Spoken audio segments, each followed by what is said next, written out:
Once upon a time, in the golden land of Egypt, there lived a young girl named Hagar. Long before her name was known in the stories passed down through the years, she was just a child who loved to chase the wind through the tall grass near her family's home. Her days were simple and sweet, filled with sunlight, the sound of her mother's laughter, and the warm scent of fresh bread baking over the fire. Hagar grew up surrounded by people she loved and land she thought she would never leave.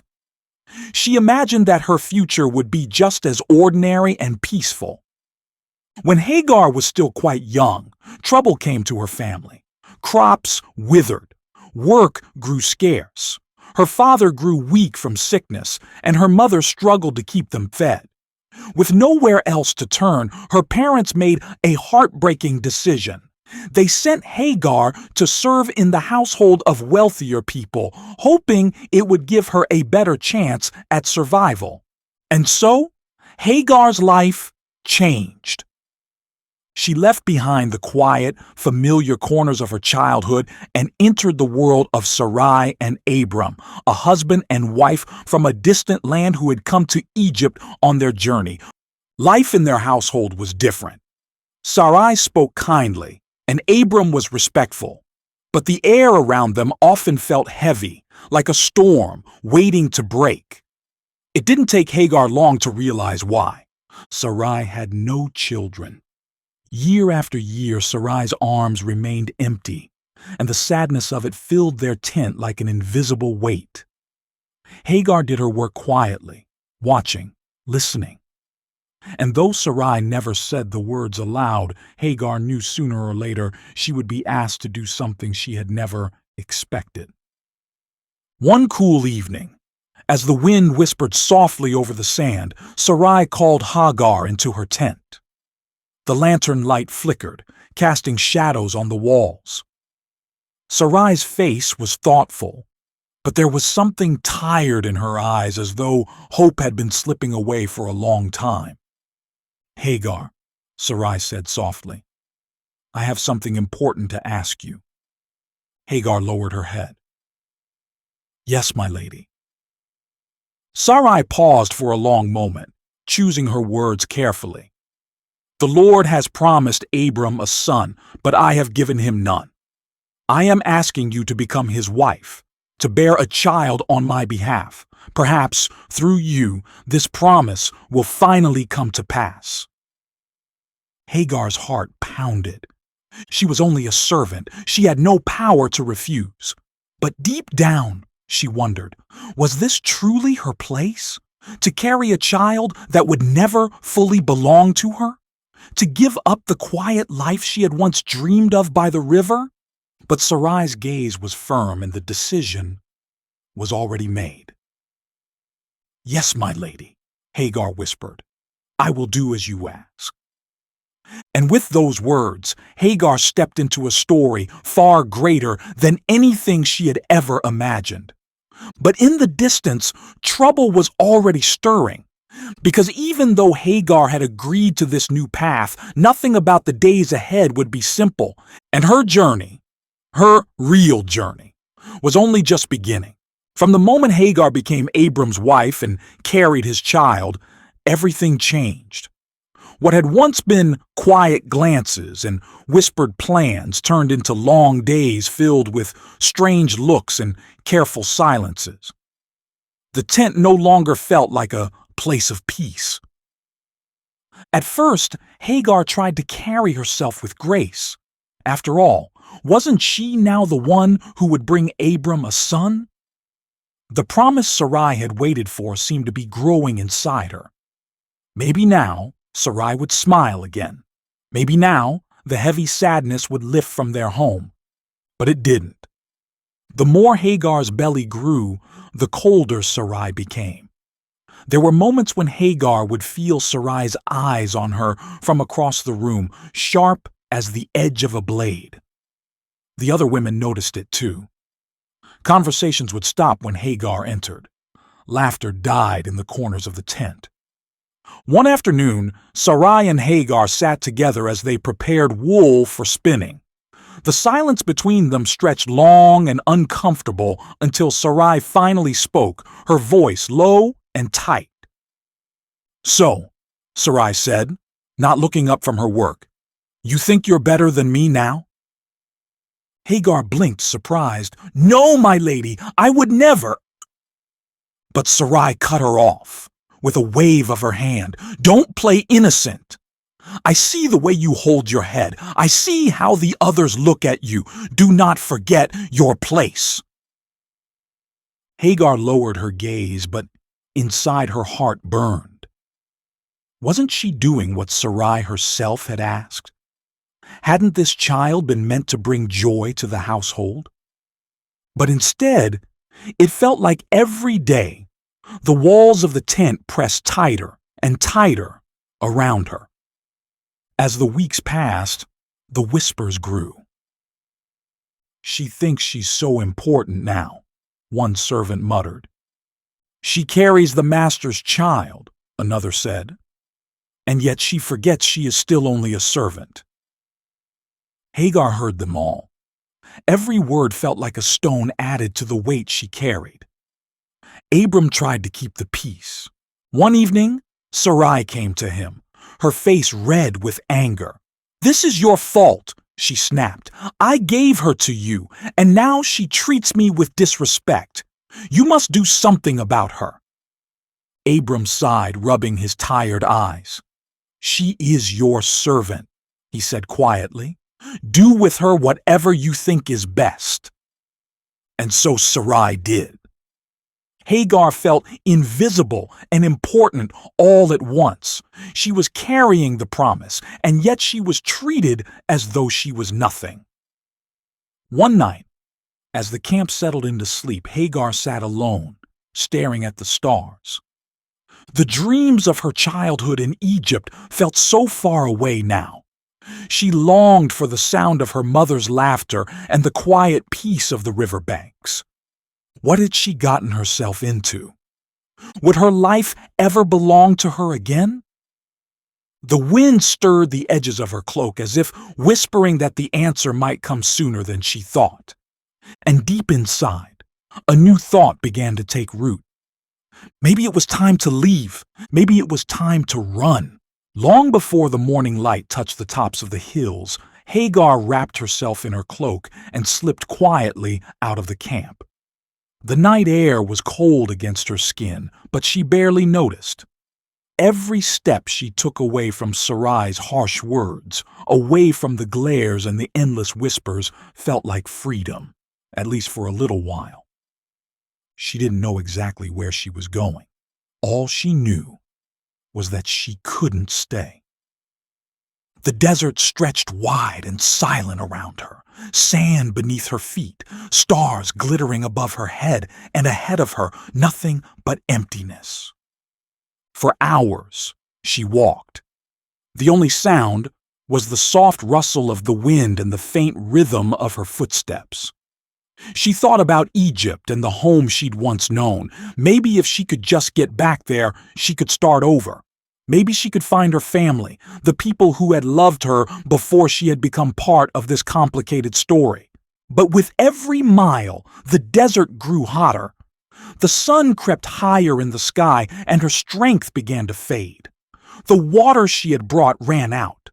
The land stretched on with no shade, no shelter, and no end. By midday, Hagar found a small spring of water tucked between the rocks. She knelt beside it, scooping the cool water into her hands and drinking deeply. Then she sat back, resting her hand on her growing belly. "What have I done?" she whispered to the empty sky. She wasn't just running away from Sarai. She was running from her future, from the child she carried, from the promise she had been asked to be part of. And yet, in this moment, under the burning sun, she felt invisible, forgotten, alone. But she wasn't alone. Out of the quiet came a voice. "Hagar!" She looked up, startled. No one had spoken her name like that in a long time. Not like they cared, not like they knew her. And standing there by the spring was a figure she hadn't seen before, a man, though there was something different about him, something radiant and calm. "Hagar, servant of Sarai," the man said gently. "Where have you come from, and where are you going?" Hagar wiped her face, not sure how to answer. "I am running away from my mistress," she admitted. "She has treated me harshly. I couldn't stay." The man nodded, his eyes kind and steady. "Go back to her," he said softly. "Return and submit to her. For the Lord has seen you. He has heard your misery." Hagar's heart pounded. Go back? After everything? After all Sarai had done? But before she could argue, the man continued. "Your child will be a son," he said, "and you will name him Ishmael, which means God hears. For the Lord has heard your suffering. Your son will grow strong, and his people will become a great nation." Hagar looked down at her stomach, at the life growing inside her. Until that moment, her child had felt like nothing more than part of Sarai's plan. But now he was part of something bigger. She wasn't invisible. She wasn't forgotten. God had seen her. Right here, in the middle of the wilderness, he had found her. That day, Hagar gave the spring a name, Bir Lahai Roy, which means well of the living one who sees me. And as the sun dipped low and the sky turned shades of purple and gold, Hagar stood and brushed the dust from her skirt. She was going back, not because Sarai had been kind, not because it was easy, but because now she knew she was part of a story bigger than her pain. God had seen her, and somehow that made all the difference. The road back to Abram and Sarai's camp felt longer than when Hagar had first fled. Each step was heavier now, not with fear, but with purpose. She wasn't returning as the same woman who had run away in the night. The encounter at the spring had changed her. God had seen her, and he had spoken directly to her, a servant girl from Egypt. Her son would be named Ishmael, and Ishmael meant God hears. As Hagar walked, she rested her hands on her growing belly. For the first time since Sarai had given her to Abram, this child didn't feel like someone else's plan. This was her son, a promise made directly to her from the God who had found her alone in the wilderness. By the time she saw the distant shape of the camp, the sun was setting. Warm, golden light painted the tents, and the smell of cooking fires drifted through the air.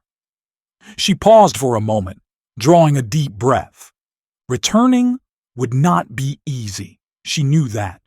Sarai's bitterness hadn't disappeared just because Hagar had heard from God. People would still whisper, work would still be hard, but now she had something stronger than fear to carry her. She had hope. When Hagar stepped back into the camp, the servants stopped what they were doing. Some looked surprised. Others looked away. A few shook their heads as if to say, "I knew she'd come crawling back." But Hagar kept her head high.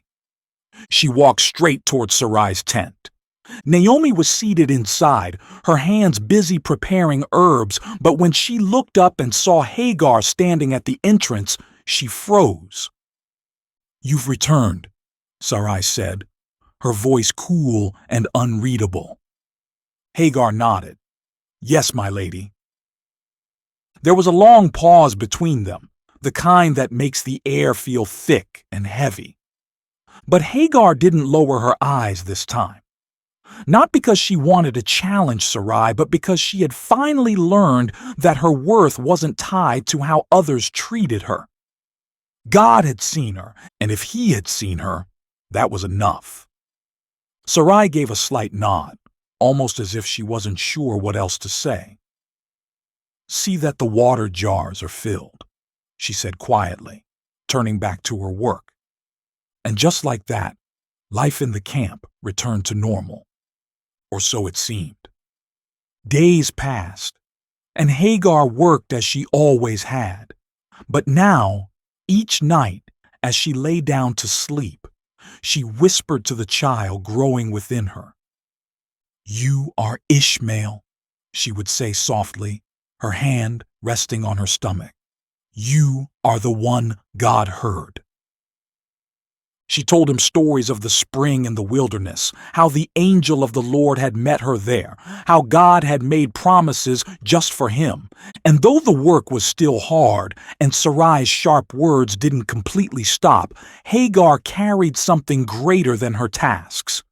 She carried a promise, a future, a name spoken by God himself. And deep in her heart, Hagar began to understand something she had never realized before. She may have been a servant. She may have been overlooked by the people around her. But the God of Abram, the God who led them from distant lands, the God who made covenants with kings, was the same God who looked upon her with kindness. And that made her part of this story too. Not as a shadow, not as a mistake, but as someone truly seen. The months passed slowly, and the camp shifted with the growing promise inside of Hagar. Every morning she rose before the sun and went about her work, but now her hand often rested on her belly, feeling the small, quiet movements of the child within her. With each passing day, the flutters grew stronger, little reminders of what God had promised. Some days were still difficult.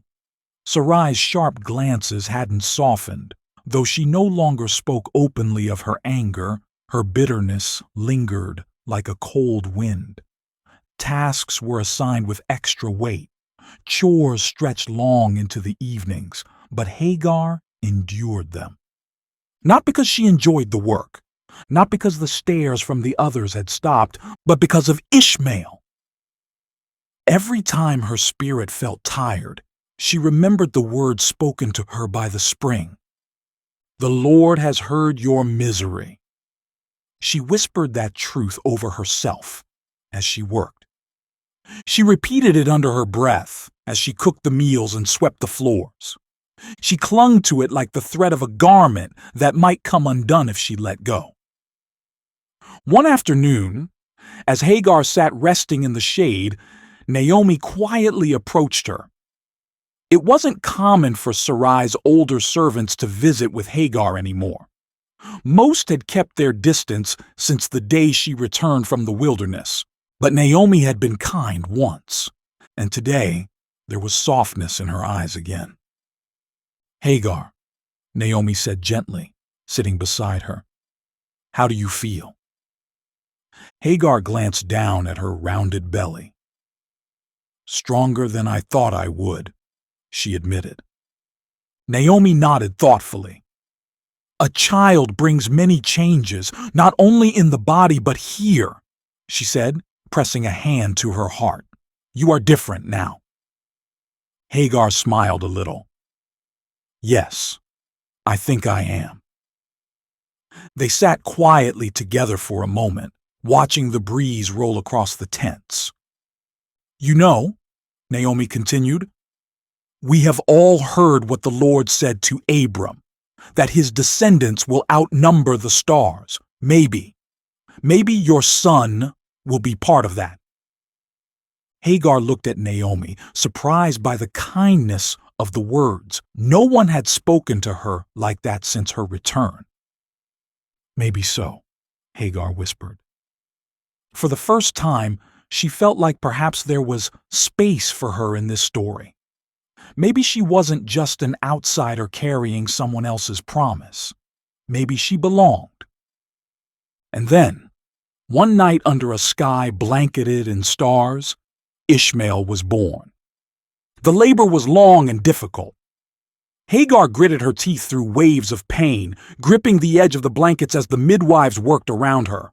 Sweat ran down her back, and she squeezed her eyes shut, praying silently to the God who had met her by the spring. "Help me," she whispered into the night. "Stay with me." And he did. When the cries of her newborn son filled the tent, Hagar felt every ache, every sorrow, every burden release all at once. The midwives placed the baby in her arms. Hagar looked down at the tiny face, the little fists balled up tight. "Ishmael," she said softly, "you are the one God hears." Tears slid down her cheeks as she cradled him close. She was no longer just a servant girl from Egypt. She was a mother to a child with a promise, a child whose very name would be a reminder that even in the wilderness, even in the silence, God listens. And as dawn broke over the camp and the first light touched the earth, Hagar felt something she hadn't felt in a long time. Hope. Real, lasting hope. No matter what came next, no matter what the others said or did, no one could take that from her now, because God had seen her, and now, through Ishmael, his promise was just beginning.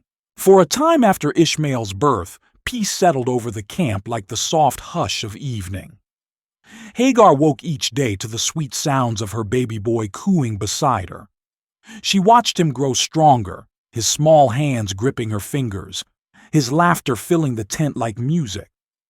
There was a joy in those early months that Hagar had never known before, a joy that came from knowing she wasn't just surviving anymore. She was living, and she was raising a child chosen by God himself. But as Ishmael grew, so did the tension. It was subtle at first. Sarai's glances lingered a little longer. Her words became shorter, sharper. When Hagar entered a room, the conversation often paused, as if she had walked into the middle of a secret she wasn't meant to hear. Though Sarai had once longed for a child through Hagar, now that Ishmael was real, now that Hagar's son was healthy and laughing and crawling through the tent, Sarai's heart seemed to harden. One afternoon, as Hagar sat feeding Ishmael beneath the shade of the trees, she overheard Sarai speaking with Abram. "She looks at me with pride," Sarai said bitterly, "as if she has taken what was supposed to be mine." "Sarai." Abram's voice was tired, as if worn thin from carrying the weight of both women's sorrows. "Ishmael is my son. We cannot—" "I don't care," Sarai snapped. "This is my household, and that woman will remember her place." Hagar looked down at Ishmael, running her fingers softly over his dark curls. She had tried so hard to keep the peace, to stay quiet, to work hard. But it was clear now that, no matter how small she made herself, Sarai would never be satisfied. The days grew heavier after that. Sarai sent her on longer errands under the blazing sun. She assigned extra tasks that left Hagar's arms and back aching long into the night. Sarai's words, once merely sharp, became cruel. "She thinks she's better than us all now," one of the servants whispered loudly as Hagar passed by. And yet, through it all, Ishmael's presence kept Hagar steady. His giggles, his tiny hands reaching for her, his first stumbling steps, they reminded her that she was part of something bigger than the anger of the people around her. This child was her miracle. He was her reminder that God had seen her, that God had heard her cries in the wilderness, but the pressure in the camp was rising. One evening, Abram came to Hagar's tent. She looked up from where she was bathing Ishmael, nervous at the sight of him standing in the doorway. "Take heart," Abram said quietly, his gaze falling on the boy. "The Lord's promise for Ishmael still stands. He will grow into a great nation. Do not be afraid." Hagar nodded slowly, though fear was exactly what had begun creeping into her heart. For if Sarai had her way, Hagar knew she might not be allowed to stay much longer. Later that night, as Ishmael slept, Hagar sat awake under the stars, remembering the day in the wilderness when God had found her at the spring. She remembered how empty she had felt back then, how invisible. But God had seen her. And if he saw her once, surely he still saw her now. Surely he hadn't brought her this far to leave her forgotten again. With her hands folded in her lap, Hagar whispered a prayer into the cool night air. "Help me, Lord," she said softly. "Help me stay strong for him. You named him Ishmael because you hear. So hear us now. Keep us safe. Keep us together." She looked down at her sleeping son, his little chest rising and falling with each peaceful breath. Whatever came next, she would not give up. Not now. Not after everything they had already overcome. For Hagar knew the wilderness might find her again, but this time she would not be afraid. Because now she knew the one who meets people in the wilderness. And she knew he would be with her still. The day came when everything changed. Hagar had felt it coming for some time. Sarai's glances had sharpened. Her words had become colder than the night winds. Though Hagar worked hard, spoke gently, and kept her head low, none of it seemed to matter anymore. But still, nothing prepared her. For the moment Sarai stood before Abram and said the words aloud. "Send her away," Sarai demanded. "Send away that woman and her son. I won't share my household with them any longer." Hagar's heart dropped. She heard Abram's voice from the other side of the tent, low and troubled. "But Ishmael, he is my son." "Your son with her," Sarai replied sharply. "But my son, our son, is the child of the promise." Hagar barely breathed. She pressed Ishmael close to her, his small, sleepy face resting on her shoulder. Everything inside her wanted to run again, to escape before they forced her to go. But this time, there would be no secret getaway. There would be no choice. At dawn, Abram came to her with sadness written across his face. "I'm so sorry, Hagar," he said softly. "The Lord told me to listen to Sarai. But he also promised that Ishmael will become a great nation. You are not forgotten. He will make a way for you both." With trembling hands, Abram gave her bread and a skin of water. And just like that, Hagar and her son were sent away into the wilderness. The desert stretched wide and empty before them. Hour after hour, Hagar walked with Ishmael by her side, his small feet stumbling over the sand. The sun blazed overhead, fierce and relentless. The water ran out far too soon, and their food was gone by the next morning. Ishmael grew weak. The boy who had once laughed and chased the goats around the camp now walked silently, his lips dry and cracked. When he could no longer take another step, Hagar led him beneath a small bush to rest in the only shade she could find.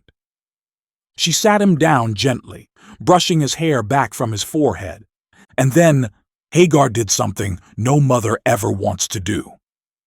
She stepped away. She walked just far enough that she wouldn't have to watch her son die. "I can't watch," she whispered. I can't see him suffer." She sank to the ground and wept, but God heard.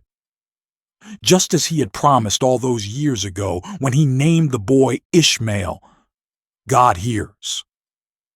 A voice called to her from heaven. "Hagar, what's wrong? Do not be afraid. God has heard the boy crying where he lies. Lift him up. Take him by the hand, for I will make him into a great nation." Hagar wiped the tears from her face and looked up. And there, right in front of her, was a well. A clear, cool well of fresh water. She ran to it, filled the water skin, and hurried back to Ishmael. She poured water over his dry lips, helped him drink slowly, and cradled him in her arms as his strength returned. They had been moments from the end, but God had seen them, again, just like before. From that day on, Hagar and Ishmael lived in the wilderness.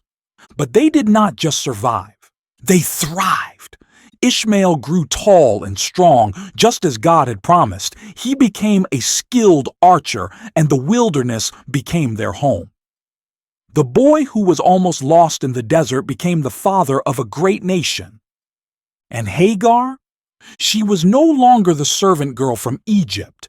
She was the mother of Ishmael. She was the woman God saw, the woman God heard, the woman God never forgot. And when the winds of the desert rose around her at night, carrying the whispers of long ago fears, Hagar only had to look at her son to remember the truth. Even in the most forgotten places, even in the loneliest wilderness, God is near, and He is always listening. In places, even in the loneliest wilderness, God is near, and He is always listening.